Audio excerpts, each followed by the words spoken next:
So we moved down to Georgia when I was about 11 years old, and coincidentally enough, I got into hockey at age 11 in Georgia. After hockey, I got into fitness. That kind of molded my career as a personal trainer, and then I kind of got into massage therapy. 2013 is when I first started my first business, and that's what I thought was the answer to all my problems. Unfortunately, it just added more stress.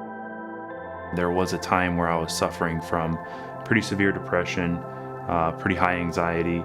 I kind of burnt some bridges with some friends and professional relationships, maybe even some clients. And I always felt like there was that one thing missing from my life.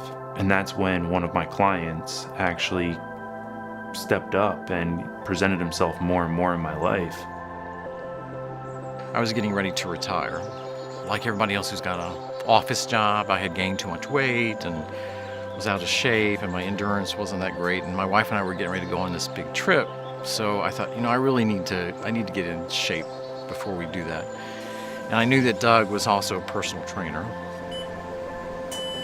He really bought into what I had to offer with personal training. We got him feeling good, got him in shape, got him fit. And that's when, I guess he had the ability to pay it forward to me. So during the time that we were doing this training together, I did get to talk to him a lot, and got to know him just more as an individual. Rush quickly became a mentor, business partner, father figure. We talked about his spiritual background. I would occasionally just slip in questions and just trying to get an idea of where he was coming from spiritually. What I discovered was he's like everybody else. He just thinks, if I'm just good enough, if I do all the things I'm supposed to do, then I'm going to heaven. And that's when he presented Christianity and kind of showing his relationship with God and helping me understand, what my relationship could be with God. I was meeting him at his gym to do just a regular workout. On the way there, I just felt like, God was impressing on me that I needed to pull this together for him. I told him, I said, I don't want to work out today. Let's just talk. And that's where I just sort of laid it on the line with him. And it's the first time in my life I had ever done that. And I just sort of muddled through, scriptures from Romans as the best I could remember them. And for him to tell me that he wanted to help me find God, that was my answer. When we got to the end of that conversation, he said, "I believe."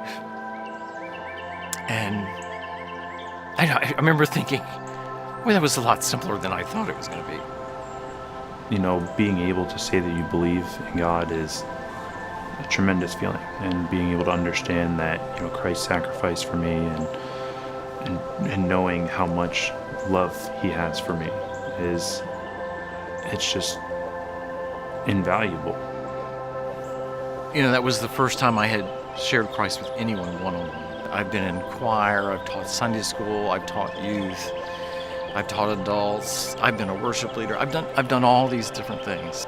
But I had never taken the time to share one-on-one, and I could make a million excuses for that. I was still ministering to all these other people and those kinds of things. The truth is I wasn't looking to help anyone. Someone that does battle with depression and, they are kind of lost, but you have that feeling that, no one really loves you. It helped me know that someone does love me. The phenomenal thing for me watching Doug has been just this tremendous growth and watching a young man mature in front of your eyes. It's incredibly rewarding.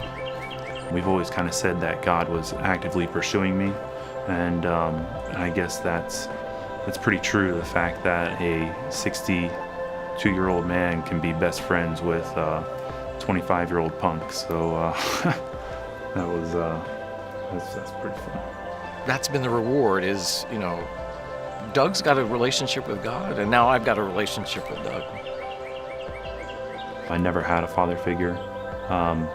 So being able to have someone like Rush be there for me was a big game changer. I'm sometimes jealous of those people who can go out and just, within 10 minutes they're talking to you about Jesus. That was just never who I was. And it did require that I step out. But when you know something is so great, it's not like protecting your favorite fishing hole. This is like the mother lode. And when you find something so great, you ought to be compelled to share it. Why would you hold that back from someone?